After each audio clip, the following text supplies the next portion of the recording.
Hi, I'm Jamie Kleeman with Green TV, and today we're spending time with Leonard of Greenbuild.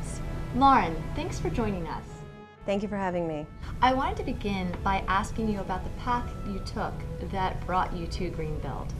I grew up in central Pennsylvania and studied theater at Temple, so that's what brought me to Philadelphia. And then after doing the theater thing and nonprofit thing for a while, I ended up in real estate development, which brought me to sustainability. And at the same time, I was also doing a lot of community work, so it sort of all came full circle recently. That's fantastic. And I understand you're involved with the South Philly chapter of Green Drinks. Can you tell me about your role and how you've seen that group grow?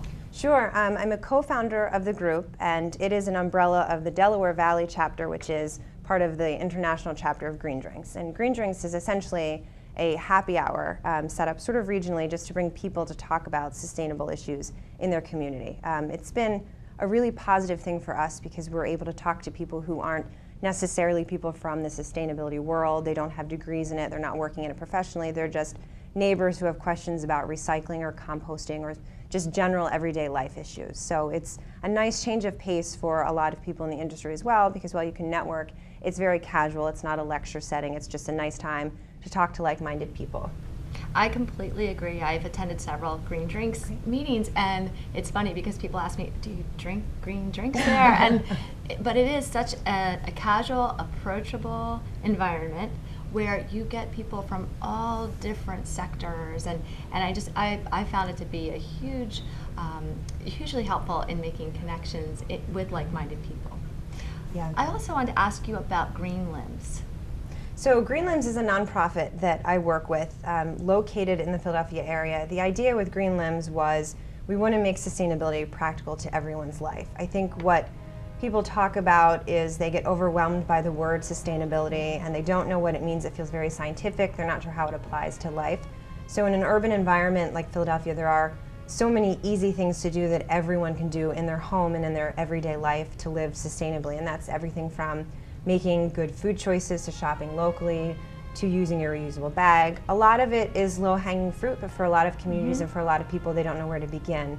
So it's kind of bridging that gap in education just to say, here's some good starting points. And then for people who are good, they've mastered those, there's a lot of other information on the site and through the organization for some next steps and things.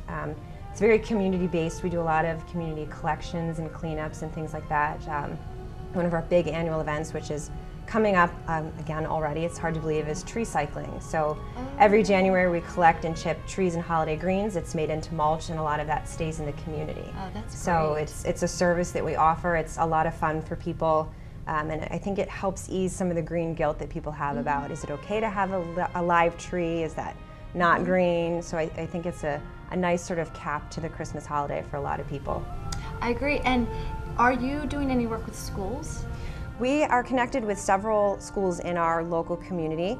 Okay. There are a lot of school projects going on right now, and we have a lot of participation from kids and families on our cleanup days. Okay. Anytime you can get kids out and convince them that you're going to do the right thing by getting dirty, they're all about it. So you give them a broom or a rake or a shovel, supervised of course, Right. and they're in it, and they understand this is a community thing, we're helping, we're doing good things. So our involvement with kids has mostly been in getting them out to volunteer as part of the community. Right. But I think that's so important because when the kids get out and get involved and you get their buy-in and they feel empowered, then they bring it back home and they become the teacher and the leader, and that's how real change takes place. So, You're absolutely right. well, thank you so much for sharing what you do and sharing some time with us today. Thank you very much.